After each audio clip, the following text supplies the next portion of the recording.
Hello, it's Ruby, and I recently took a trip to Dorchester. I had never been to Dorchester before, but had wanted to go for a while because it is where a lot of Thomas Hardy's books were set and where he lived, where he wrote. And as someone who loves Thomas Hardy's books, of course it's been on my list of literary places to visit. After a lovely train journey, I went straight to Thomas Hardy's cottage, the place where he grew up. I've just arrived at Hardy's cottage. This is where he was born, and it's beautiful.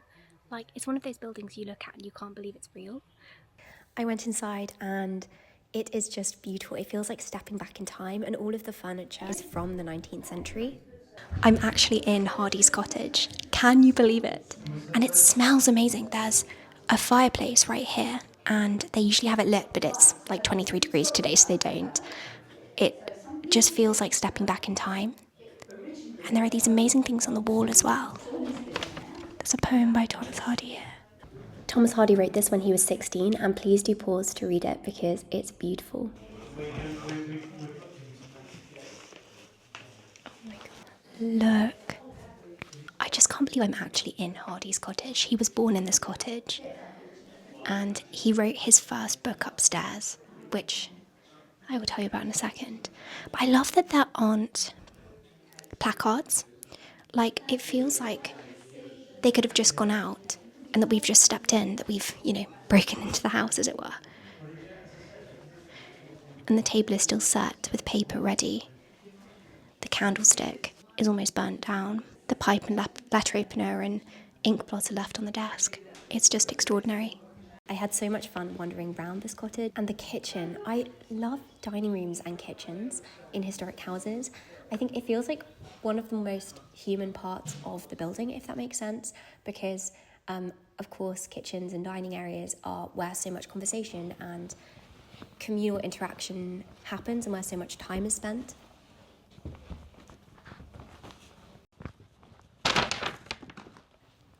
And then I went upstairs, and all of the bedrooms are upstairs. So the first bedroom belonged to Thomas Hardy's sisters. I love the low ceiling so much. Again, it just feels like you've stepped back in time.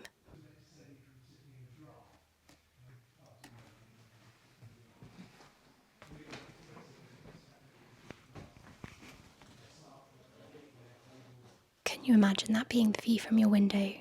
And signature to cottages at the end of the 19th century, it's so sparsely furnished.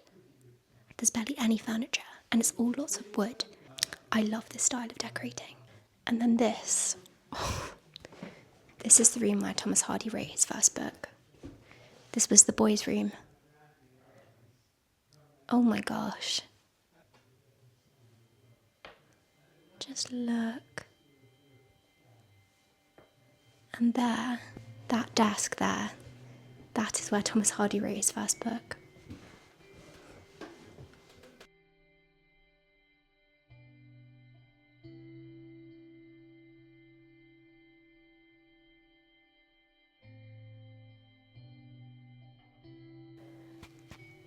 To think that this is actually where he lived, like he actually lived here. This was his room, and I'm standing in it. To go back to historic properties, it's a very real kind of magic, because it's the closest we ever get to time travel. And this is his desk, this is the view he would have had, and you are allowed to sit here, I was told. And they've got a little visitor's book here, so you can sit at Hardy's desk in order to write it. I had a teacher at school who really loved Thomas Hardy, and so I'm going to write them a letter now from here, and so I'm writing it from Thomas Hardy's desk.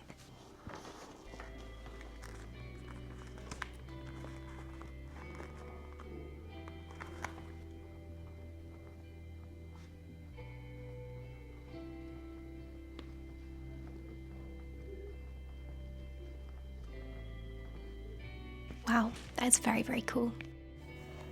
If you're wondering, in this house, in that room, 4 of his books were written: Under the Greenwood Tree, A Pair of Blue Eyes, Desperate Remedies, and, perhaps most famously, Far from the Madding Crowd in 1874.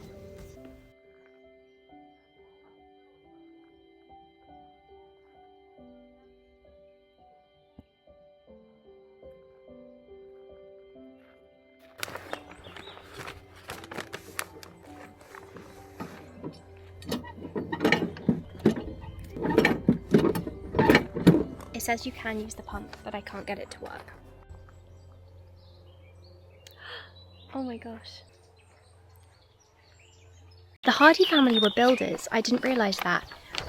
Like generations of builders before him. And then his older brother, Thomas Hardy's older brother, carried on the family business while Thomas Hardy became a writer. I just feel so grateful to be able to look at this right now. I often get this in historic places. The tour guide was wonderful too. They're so knowledgeable.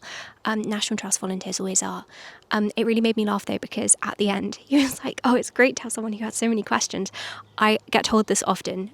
Whenever I go somewhere like this, like to a period property, I end up asking so many questions, and then one thing leads to another. Like you ask one question, then you're like, oh, but what about this? What about this? What about this? And so I've been told that comment by quite a few people. But always ask questions. I think it's really important. So after looking around and exploring the absolutely beautiful cottage garden, which honestly might be one of the most beautiful gardens I've ever seen, I went out into the apple orchard, which is just opposite, and I sat down to eat my lunch.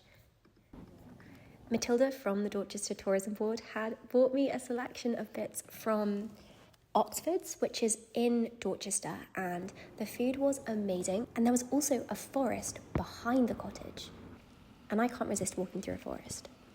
I'm now walking through the woods which are at the back of the cottage, and they're so beautiful and so quiet.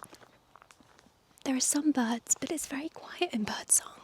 I loved the cottage, I can't say how much, and it's where he wrote his early novels. So Far from the Mad Crowd was written there, and also Under Greenwood, I think that's what it's called. It sounds really good. It's like it's about a dispute which happens in the parish, and I'm going to add it to my list and read that next, I think. Well, actually the first one I'm reading is Mayor of Casterbridge, which is the one I brought with me for this weekend. It was so beautiful the way that the sun dappled through the treetops. It's one of my favourite things about this time of year. I'm not the biggest fan of summer and the hotter months, but the forests and the woodlands just look so magical at this time of year. After that, Matilda very kindly picked me up, and she was so lovely as well. We had the best time chatting, but we drove to Thomas Hardy's grave, which was so lovely to see. This was his local church and where he would have gone every Sunday. And even though Thomas Hardy is buried at Poets' Corner in Westminster Abbey, his heart is buried in Dorchester. And it says on his grave, "Here lies the heart of Thomas Hardy." And I love that poetically. Like, even though his ashes are in Westminster, his heart will always be in Dorchester, where so many of his books were set. And then, talk about a perfect day, we went to Maxgate next, which is another National Trust property, and this is where Thomas Hardy spent the rest of his life. Oh, I love all the paintings. Alright, I'm now here at Maxgate, which is the house that Thomas Hardy built, and then he lived in for the rest of his life, and it's very different from the cottage. It's elaborate, very Victorian, as you'd expect. I mean, it's a Victorian house. So this is the dining room. I don't suspect you can hear this, but you can hear the ticking of multiple clocks, and it's quite eerie. It's also such a large house, like the rooms are so large, and it feels like such a change after the cottage. In many ways, and I know this is about Thomas Hardy and not Louisa May Alcott, but it feels like what you'd imagine Aunt March's house to feel like it's so stately. This house, much more than the cottage, makes you feel like you've stepped into 1880s England. I love old kitchens. Again, as I say, I love kitchens and eating areas. They are just one of my favourite parts of old houses. And again, like with the cottage, it just feels like you've walked into the working kitchen. Like, I love how all of the pots are set out, the cupboard is open, there is fake food, fake cheese, fake eggs on the table as if it's just about to be used. And I love the fact it's not laid out like a museum. Like, I love houses like this because it makes you pretend and allows you to pretend that you've stepped back. I feel like that's the theme of this video, is like time travel and allowing yourself to access a moment which is never going to be yours. Look at these as well, the little bells. So Thomas Hardy actually built this house. Remember me saying that his family were builders? Well, Thomas Hardy built this house, and it's very, very impressive. This is Florence's bedroom.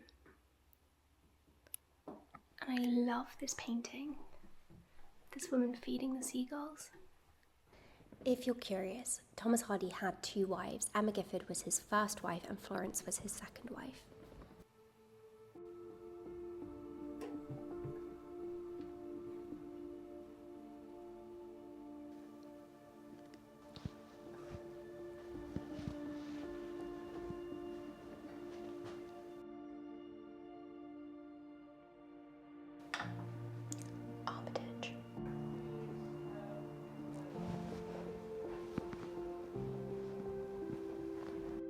And then this here is Hardy's bedroom. Okay, then this is the room where he wrote his novels. Can you believe that?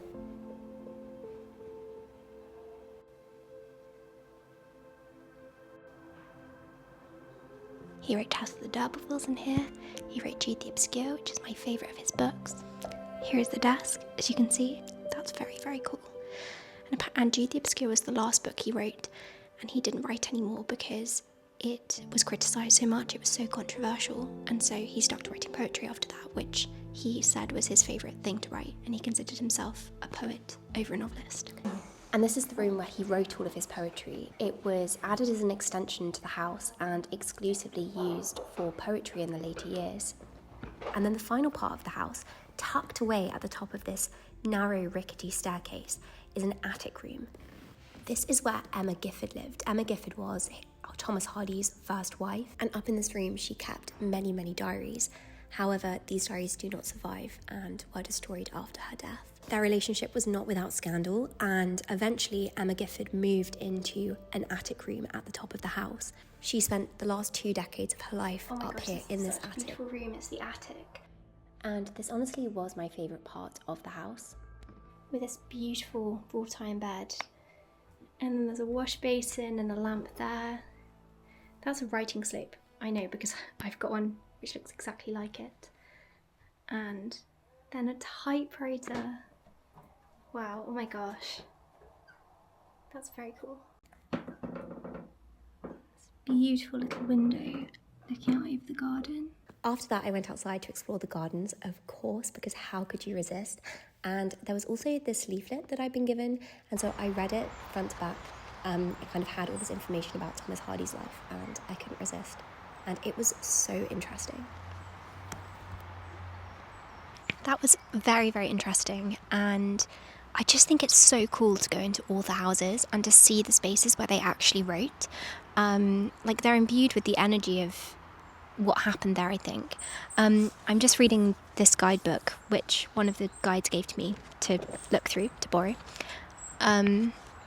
And the staircase, I think, is particularly interesting. So Matilda was telling me this beforehand, but it's an especially wide staircase, and it's for a practical reason.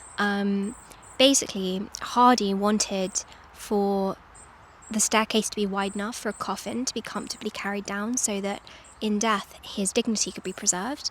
And he wrote a poem called The Heiress and the Architect, which is written in here, which I'll read to you.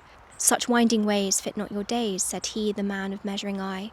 "I must even fashion as the rule declares, to wit, give space since life ends unawares. To hail a coffined corpse adown the stairs, for you will die." It's a lovely poem, very morbid though. After a visit in 1921, he had many visitors as well. So Siegfried Sassoon visited in 1921, and he wrote in his diary, "Was it the author of the Dynasts who went up the dark stairs in front of you carrying a silver candlestick and showed you with a touch of pride the new bathroom which had superseded the previous hip bath brought into the bedroom before breakfast?" So they had, you can see both of these inside. So in the dressing room there is the hip bath, which is this metal bath that would have been warmed in front of the fire, and the water would have been warmed by hand, like in pans, and then brought up and put inside. But then in 1920 they got hot running water in the bathroom, and then they had a bath, which is the more modern looking bathroom. Very cool.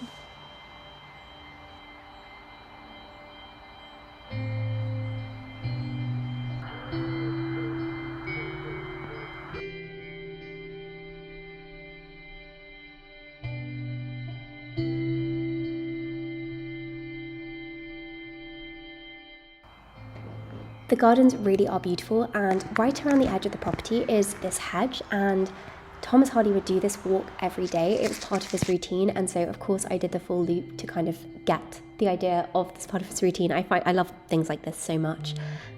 And on one side of the garden there is a pet cemetery, and these are all of the pets that he had. He would bury them and he would make the gravestones himself, apart from Wessex, whose gravestone was professionally designed because he loved Wessex so much.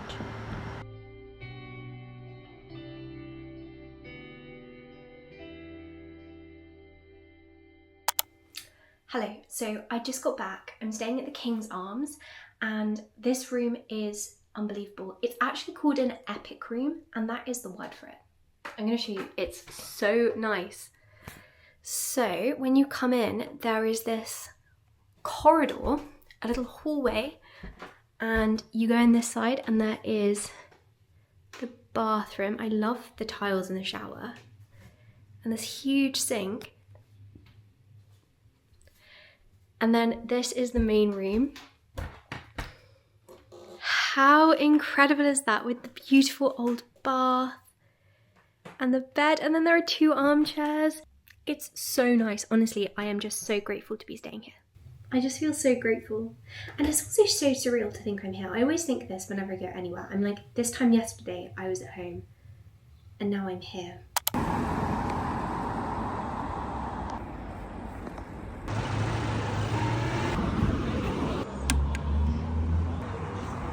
So then in the evening I went to one of the lounges for dinner. This was so delicious. I do love the food here, and I started reading The Mayor of Casterbridge by Thomas Hardy. I've never read this one before, but Casterbridge is Dorchester. So when Thomas Hardy would write about Dorchester in his books, he wouldn't actually use the place name Dorchester, he'd come up with his own. And so in this book, there are so many references to details in Dorchester because it's literally based on him. And I loved the experience of reading this book whilst I was actually in Dorchester. So it's something I would recommend if you do visit. Dinner was lovely, and I just spent about an hour and a half editing. I recently filmed this Agatha Armitage video with my sister. It took 3 days of filming in the heat to do, and I've been so excited to go through the footage because we finished it yesterday. So I did that, and I also was then excited to look through the footage of today. So I just did a rough edit of today's vlog. I was just too excited. But I'm now going to sit in bed and read some more of The Mayor of Casterbridge. I only managed to read the first 3 chapters in the restaurant, and what on earth was that opening? Chapter 2 completely threw me. I was not expecting that at all. Oh my gosh. Like, what? At the beginning of the book, so chapter 1 is all about how happy this marriage is and how much these 2 people love each other. And then in chapter 2, the husband sells his wife for 5 guineas. What on earth though? What an opening. I'm very, very intrigued. I've also just looked out the window. Look, the sunset is so pretty.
Just had breakfast, which was just insanely good. I had the wild mushrooms and avocado, and the wild mushrooms are amazing. Like, if you come here, you have to order the wild mushrooms. And I was just talking with the loveliest person, Katie, and she told me that this room, which I'm looking at right now, is where Thomas Hardy wrote some of The Mayor of Casterbridge. So this is their event space now. What a room, oh my gosh. And this window here, this bay window, he sat in a desk here and he looked out over the street and he wrote some of Mayor of Casterbridge. And when the wife and daughter come to stay in Casterbridge, they stay in an inn which is based on this inn that I'm staying in at the moment. And because he stayed on the high street to write the book. And look, oh my gosh, you just like look out over. This is what his view would have been. That's so cool.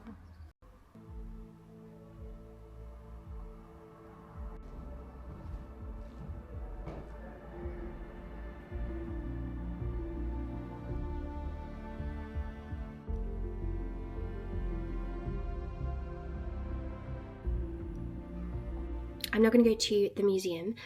It's just like a 2-minute walk away and it opens in about 10 minutes. I'm also loving the Mayor of Casterbridge. It's so good. It might end up battling Jude the Obscure as my favourite of the Hardy books. Like, it's excellent. The teacher I mentioned yesterday is also their favourite of the Hardy books. And I can see why. I can't believe it's taken me this long to read it. So I spent some time ambling around the museum. I especially loved the naturalist notebooks which were here. This was a very popular form in the Victorian period and I just love kind of amateur naturalism, if that makes sense. And there was also some information on Mary Anning, who did not live too far away from Dorchester. Of course, she was very famous for finding fossils. The most extraordinary part about this trip, and the thing I haven't even mentioned yet, is that it was the Thomas Hardy Street Fair this week. And so they had all of these Victorian themed events and displays and stalls, and I was in my absolute element, especially when I spotted a letter writing stall. I spent about an hour and a half here chatting with the founder of the Letter Appreciation Society. Oh my gosh, what a cool society. And we were just talking about why letters were important and why we needed to get young people writing letters. After that, I went to Dorchester High Street and it was just so beautifully, like there was just so much there. They had traditional Victorian games, like party games, and so I did the tin can game. I thought I would be awful at this, but I wasn't as abysmally bad as I thought I would be. Not bad, actually.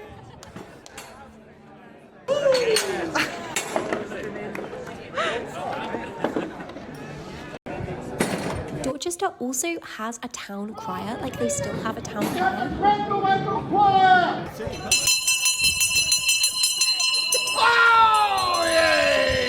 One of my favourite parts was the traditional mummers play, which is a very early form of theatre, and this is the mummers play which features in Return of the Native by Thomas Hardy in one of the scenes.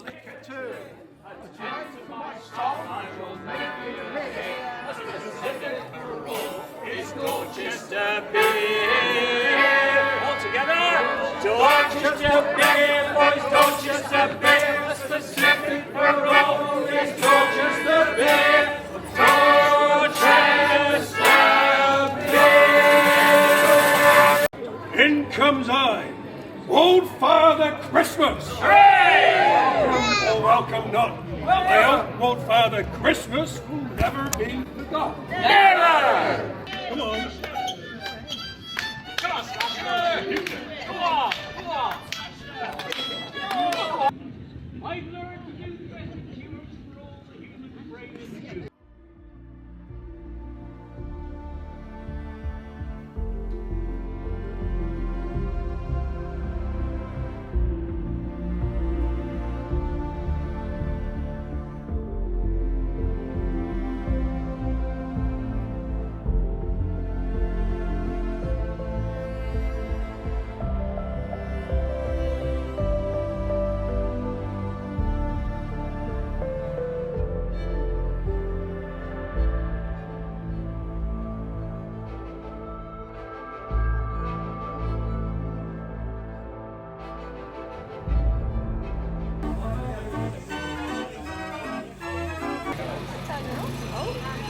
I'm having a wonderful time so far. Oh my gosh, there is so much as well, and there are so many different kinds of dancing and singing and recitation, and you can hear the music now in the background, and so many people are dressed up as well.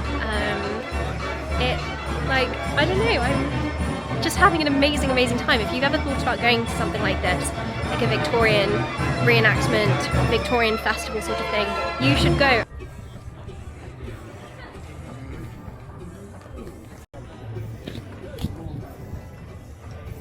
Oh my gosh, this is so cool. It's a working steam engine. One of my absolute favourite parts was this old steam engine, which was just in the middle of the street. I really like trains, if you didn't know, and the guy who was like in charge of the train very kindly let me climb up into the train and then explained how all of the different parts worked, which was incredibly cool, and I'm so grateful for the opportunity to have done that.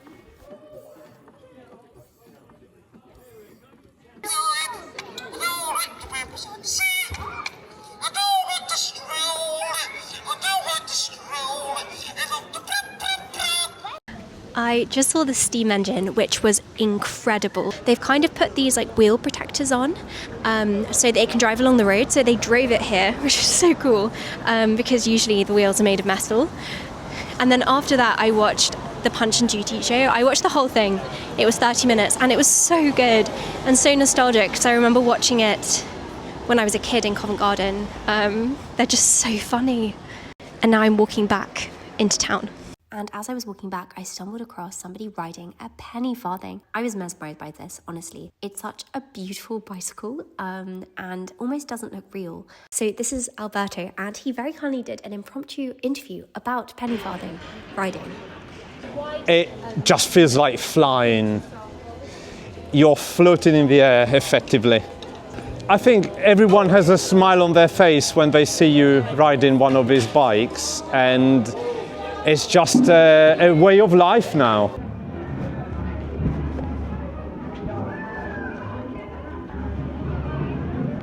So that was Alberto, and he does penny farthing lessons in Bath. So if you want to learn how to ride a penny farthing bike, you can actually do a lesson there.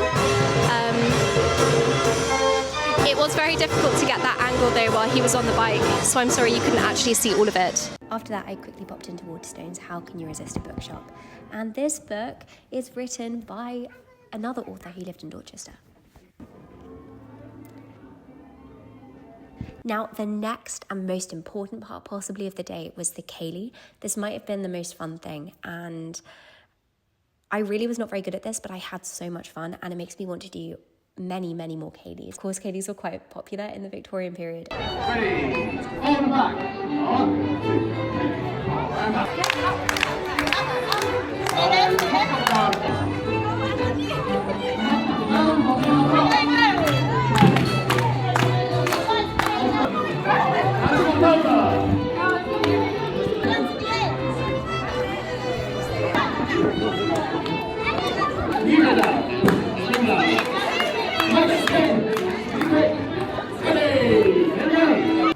I'm not gonna lie, today might actually be one of the best days of my life. I've just met so many lovely people. Everyone's so friendly. There's such a wonderful community spirit. It's a Victorian day. Like, I'm just very, very happy right now. And now I'm going for dinner at Wagamama's. After an absolutely extraordinary day, I went to Wagamama's for dinner and that evening managed to read the rest of The Mayor of Casterbridge. I loved this book in the end, and it was such a treat to read it actually in Dorchester. I just had, honestly, when I say this was one of the best days of my life, I'm not joking. I had such a good day, and I'm very grateful to Discover Dorchester, Dorchester's tourism partnership, for having me, for inviting me, because it was just so much fun, and I cannot recommend the Thomas Hardy Victorian Street Fair enough. So that statue there is Sylvia Townsend Warner, the author, and apparently she would come into Dorchester to go to the Boots here, and so the Boots is the famous one, and I need to go there before I leave. That's the famous Boots. The fair will happen next in 2028, and if you can go, I would highly recommend it. I will definitely be returning. Anyway, thank you so much for watching this video, and I hope that you have more than just a productive week.